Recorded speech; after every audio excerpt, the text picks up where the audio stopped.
में हम बात करेंगे ग्रुप थ्योरी के ऊपर, जिसे मेनली तौर पर स्ट्रक्चरल अलजेब्रा या मॉडर्न अलजेब्रा का टॉपिक माना जाता है। ग्रुप थ्योरी में अगर हम शुरुआत से लेकर के अंतिम तक देखें तो हमें तीन ही चीज पर ध्यान रखनी पड़ती है पूरे में, और वो है पहला, हमें डिफिनेशंस पर फोकस करनी होती है। डिफिनेशंस के बाद हमें कुछ एग्जांपल्स क्रिएट करनी पड़ती है, एग्जांपल्स की अंडरस्टैंडिंग लानी पड़ती है, और इसके अलावे हमें थ्योरम्स पर ध्यान रखनी होती है। थ्योरम्स में भी दो तरीके के थ्योरम्स आते हैं, एक तो शॉर्टली जो कंसेप्ट है, जो डिफिनेशन है उसके थ्रू थ्योरम बनती है, और दूसरा नेमिंग थ्योरम, जैसे कोई मैथमेटिशियन ने कोई थ्योरम को अगर दिया है तो ऐसे टाइप के थ्योरम हमारे पास देखने को मिलती है।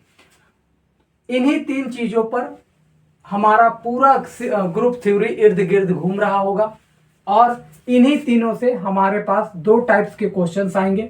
एक तो बहुत ही शॉर्ट टाइप्स के क्वेश्चंस होंगे, और एक आपके पास लॉन्ग टाइप्स के क्वेश्चंस होंगे, और इन दोनों में एक ही बात का डिफिनेशंस, जब आप शॉर्ट टाइप पढ़ोगे तो यहाँ पर मेनली डिफिनेशंस, एग्जांपल्स आपको पूछे जा सकते हैं। लॉन्ग टाइम्स में अगर आप देखते हो तो यहाँ पर छोटी छोटी थ्योरम्स या फिर आपको मेनली तौर पर बड़े थ्योरम्स आपको देखने को मिलते हैं। अब हम लोग बात कर लेते हैं फटाफट से ग्रुप थ्योरी में हमारा जो पहला टॉपिक है, और इस पर हम लोगों को चर्चाएं करनी रहती है, जिस पर हम लोगों को बात भी करनी है। पूरा सारांश में हम जिस पर चर्चा करेंगे और वो है हमारा ग्रुप के ऊपर। इसके ऊपर ही हम सबसे पहले डिफिनेशंस क्रिएट करेंगे, एग्जांपल्स देखेंगे, और इसके थ्रू जितने भी थ्योरम्स, वो भले शॉर्ट टाइप्स हो या लॉन्ग टाइप्स हो, दोनों तरीके की थ्योरम्स पर हम चर्चा करेंगे। फिर हम आपको ये भी बताएंगे कि आखिर वो कितने मार्क्स और किस तरीके से पूछे जाते हैं, ठीक है। लेकिन इस ग्रुप्स के डिफिनेशंस को क्लियर करने से पहले आपको कुछ रियल लाइफ्स के ग्रुप्स पर लेकर के चलते हैं, जो आजकल के ट्रेंडिंग में चल रही है, ताकि हम उसके थ्रू हम इस ग्रुप पर आकर के बहुत विस्तार से जब हम चर्चाएं करेंगे तो आपको किसी तरीके की कोई दिक्कत ना हो। उसके लिए सबसे पहले हम आपको ले चलते हैं व्हाट्सएप ग्रुप पर, क्योंकि ये आपके सामने आज के डेट में कहीं ना कहीं एक जीता जागता स्वरूप है। और हम लोग अगर आज कॉलेज में है या फिर फैमिली मेंबर है, दोस्त है, फ्रेंड सर्कल्स है, या मीम्स भेजनी है, तो हम कहीं ना कहीं एक ग्रुप तो बना ही लेते हैं, है ना। तो बेसिकली तौर पर व्हाट्सएप ग्रुप की आइडिया आप सभी को है। अगर हम आपसे पूछे कि व्हाट्सएप ग्रुप बनाने के लिए आपको क्या चाहिए, तो आप मेनली तौर पर कह सकते हो, सर हमें एक व्हाट्सएप ऐप चाहिए। ठीक है, ये बात है। बहुत लोग तो कहेंगे सर मोबाइल भी चाहिए, लेकिन खैर कोई बात नहीं, एक से तो काम चल ही जाता है। व्हाट्सएप मोबाइल हो तो व्हाट्सएप ऐप तो हो ही जाएंगे। व्हाट्सएप ऐप के बाद हमें कुछ मोबाइल्स नंबर चाहिए, है ना। क्या चाहिए? मोबाइल्स नंबर चाहिए, क्लियर है बात। और इसके अलावे एक मस्त वाला डीपी चाहिए, है ना। डीपी जो फोटो वगैरह डालते हैं ना, कि जैसे ग्रुप का एक आइकन होता है जिसको हम बोलते हैं। तो मेनली तीन चीजें हमें चाहिए। क्या क्या? WhatsApp app, mobile number, DP. इसके अलावा भी तीन है, बट हम मेनली इतना बात को ध्यान में रख के चलते हैं, मेनली चीजें, ठीक है। जब ये तीन चीजें जुगाड़ हो जाती हैं तो फिर हम लोग कुछ टर्म एंड कंडीशंस रखते हैं, है ना। टर्म्स एंड कंडीशन, ठीक है। वो टर्म एंड कंडीशन हम ऐप को देते हैं कि भैया ये टर्म एंड कंडीशन है, इसको सेटिस्फाई करो। या ऐसे भी होता है कि हम जिसको ग्रुप में ऐड कर रहे होते हैं तो उसको शर्त लगा देते हैं, ये जी इस ग्रुप में केवल पढ़ाई लिखाई वाला भेजना, आलतू फालतू भेजेगा तो ब्लॉक मार देंगे। ऐसे भी हम टर्म एंड कंडीशंस लगाते हैं। फिर हम कहते हैं कि भैया इसमें लड़का लड़की दोनों है तो ज्यादा बकेती ना हो, ये भी ध्यान रखते हैं। तो ऐसा भी होता है कि हम कहते हैं कि कुछ सामुदायिक वाला चीजें ना भेजा जाए, तो कुछ टर्म एंड कंडीशंस हम लोग लगाते हैं।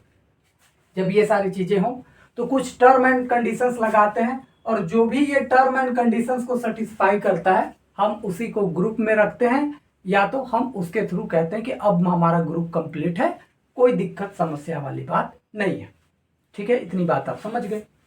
इस ग्रुप में अब आते हैं, क्योंकि उसी से हम इसको कनेक्ट करने वाले हैं, और मेरा पर्पस था कि उसको बताना जरूरी था, क्योंकि हम इस पर इजिली कंसेप्ट को बिल्ड करके चले। इस ग्रुप को पढ़ने के लिए भी हमें कुछ चीजों की जरूरत पड़ेगी। जैसे हमें सेट थ्योरी की जानकारी होनी चाहिए। सेट जिसको बारे में आप जानते हो, सेट क्या होती है, कैसे होती है। मेनली तौर पर जितना हमें जानकारी आपको देनी चाहिए उतना हम आपको देंगे भी। इसके अलावे हम लोगों को जरूरी होती है बाइनरी ऑपरेशंस की, ठीक है, बाइनरी ऑपरेशंस की, इसके बारे में भी आपको चर्चाएं करेंगे जब क्लास की शुरुआत में, हम जब अभी पढ़ा रहे होंगे उस समय। और इसके अलावे हमें एक जानकारी और चाहिए और वो है अलजेब्रिक स्ट्रक्चर की। ठीक है, इतनी बात है जिसको आपको ध्यान में रखनी है। तीन चीजें हमें चाहिए, सेट थ्योरी, बाइनरी ऑपरेशंस और अलजेब्रिक स्ट्रक्चर। इसके अलावे हम इन चार टर्म एंड कंडीशंस को देखते हैं। ठीक है, हमारे पास कुल मिलाकर के इस ग्रुप को फॉर्म करने के लिए कितने टर्म एंड कंडीशंस होंगे? ये चार टर्म एंड कंडीशंस होंगे। और जो भी इन चार टर्म एंड कंडीशंस को सेटिस्फाई करेगा, हम कहेंगे कि वो यहाँ पर ग्रुप फॉर्मेशंस करके हमें दे देगा। हाँ, ऐसा होगा कि यहाँ पर अगर कोई एक भी टर्म एंड कंडीशंस को फॉलो नहीं करता है तो फिर वो ग्रुप नहीं बनाएगा।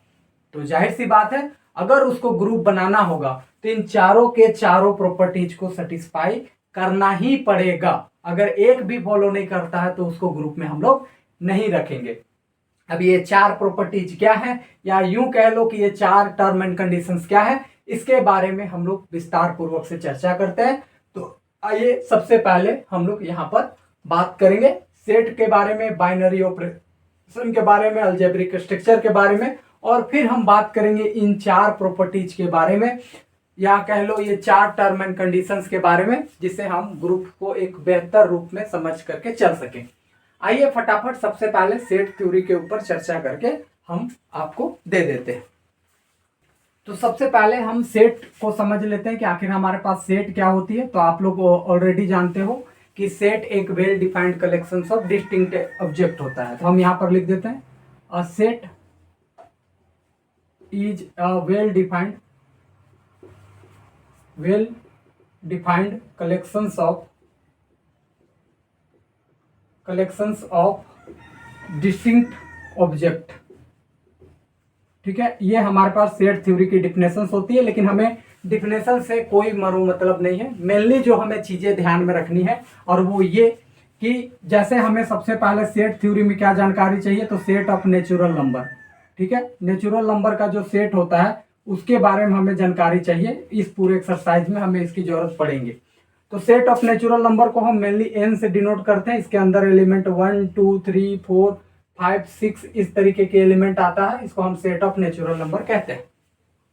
इसके बाद दूसरा हमारे पास होता है होल नंबर। इसके बारे में भी आपको जानकारी हो जानी चाहिए ताकि आप इस पर भी बहुत अच्छे से कमांड कर सकें। ठीक है, तो होल नंबर आप जानते होंगे कि इसको हम लोग W से डिनोट करके चलते हैं, जहां पर 0 1 2 3 4 5 6 इस तरीके की एलिमेंट आती है। ठीक है, उसके बाद अगर हम आगे बात करेंगे तो होल नंबर के बाद हमारे पास आता है इंटीजर। इस पर भी हम लोग चर्चा कर लेते हैं। तो इंटीजर को मेनली हम जेड से डिनोट करते हुए चलते हैं, और इसमें जो एलिमेंट आते हैं वो आएगा 0 1 2 3 4 डॉट डॉट अपसोन, और इधर करेंगे तो -1 -2 -3 और इधर डॉट डॉट डॉट अपसोन। तो ये हमारे पास सेट ऑफ इंटीजर हो जाएंगे। अगर हम चौथा की बात करेंगे तो हम यहाँ पर सेट ऑफ रेशनल नंबर की बात करेंगे। ठीक है, रेशनल नंबर की बात करेंगे तो रेशनल नंबर में हम वैसे नंबर्स को रखते हैं जिसमें p/q फॉर्म का हो, यानी कि 3/4 5/6 -6/7, यानी बट्टा वाला जो नंबर होता है हम उसे रेशनल नंबर कहते हैं, और इसे हम q से डिनोट करते हैं। और मेनली ये नंबर कैसा होता है, तो p/q फॉर्म का हमारा नंबर होता है। ठीक है, जिसमें ध्यान रखने वाली बात ये होती है कि नीचे वाला जो q है वो कभी भी 0 नहीं होगा, क्योंकि 0 होने पर वो अनडिटर्मिनेट नंबर हो जाती है। दूसरी बात, यहाँ जो p और q आप लेते हो, बट्टा वाला नंबर बनाते हो, जैसे आप 3/7 लिखे, तो 3 कहाँ से आया, इंटीजर से ही। 7 कहाँ से आया, इंटीजर से ही। तो इसका मतलब है कि p और q भी कहाँ से आएंगे, इंटीजर से ही आएंगे। यानी कुल मिलाकर के आप इंटीजर से कोई दो नंबर उठा लो, p और q, उसको इस तरीके का बट्टा फॉर्म में लिखोगे तो वो हमारे पास एक रेशनल नंबर बन करके आती है। ठीक है, इतनी बातें आपने समझ लिया। सेट थ्योरी के अंतर्गत हमें natural number, whole number, integer, rational number की जानकारी हो चुकी है। अब हम लोग जानते हैं ई रेशनल नंबर, रियल और कॉम्प्लेक्स नंबर के ऊपर चर्चा कर लेते हैं।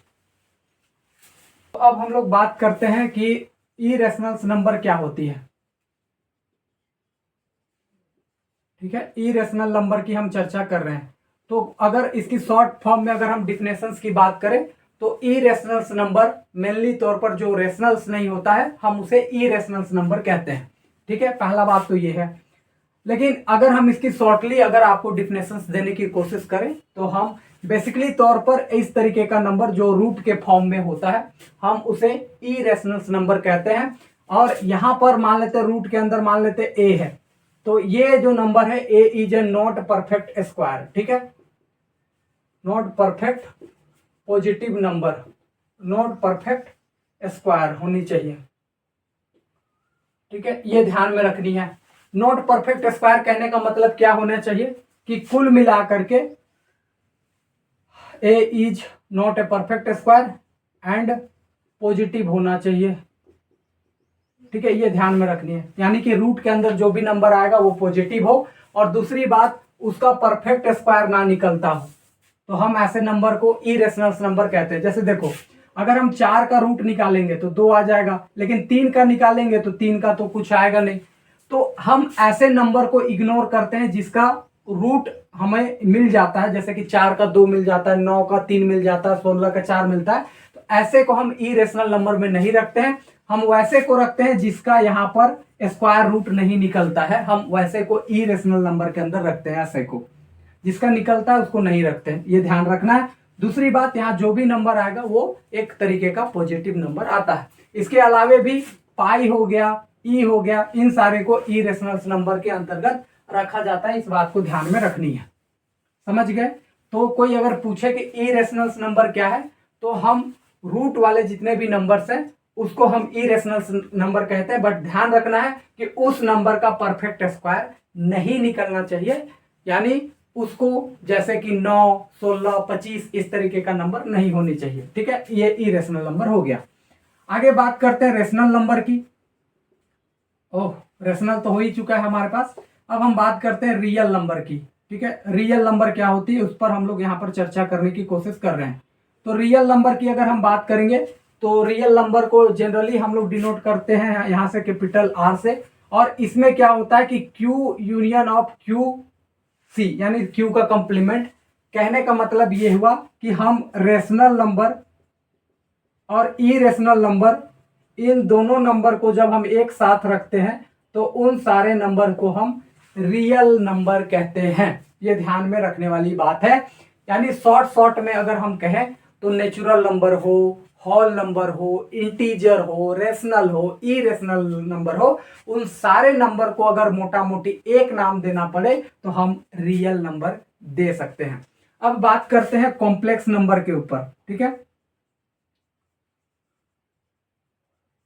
कॉम्प्लेक्स नंबर को हम यहां से सी से डिनोट करेंगे, या बहुत बार इसको ऑथर लोग सी के ऊपर ऐसे क्रॉस मार देते हैं ताकि वो लगे कि चलो ठीक ठाक हम कॉम्प्लेक्स नंबर को डिनोट करके चलते हैं। तो कॉम्प्लेक्स नंबर में क्या नंबर आती हैं, तो कॉम्प्लेक्स नंबर में जितना रियल नंबर है वो नंबर तो हमारे पास आता ही आता है, उसके अलावे जितने भी आयोटा टाइप के एलिमेंट है जिसमें आयोटा लगा हुआ रहता है, यानी कुल मिलाकर के ए प्लस आयोटा बी टाइप का जितना भी नंबर होता है, उन सारे नंबर का कलेक्शंस जब हम बनाते हैं तो हम उसे एक कॉम्प्लेक्स नंबर कहते हैं।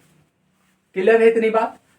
यानी बहुत बार आप किताब वगैरह पढ़ोगे तो शॉर्ट में एक बात लिखा रहता है कि जो भी number A plus iota B type का होगा वो कॉम्प्लेक्स नंबर है। जाहिर सी बात है, क्योंकि भाई साहब हर एक रियल नंबर को हम कॉम्प्लेक्स नंबर बना सकते हैं। जैसे तुम बोलोगे 3, इसको कॉम्प्लेक्स नंबर बना सकते हैं सर, तो हम बिल्कुल कहेंगे 3 + 0 आयोटा लिख दो, ये कॉम्प्लेक्स नंबर बन गया। आप कहोगे -4 को, हम कहेंगे ठीक है -4 0 + आयोटा बन गया। तो कहने का मतलब हर एक रियल नंबर एक कॉम्प्लेक्स नंबर ऑलरेडी होता ही होता है।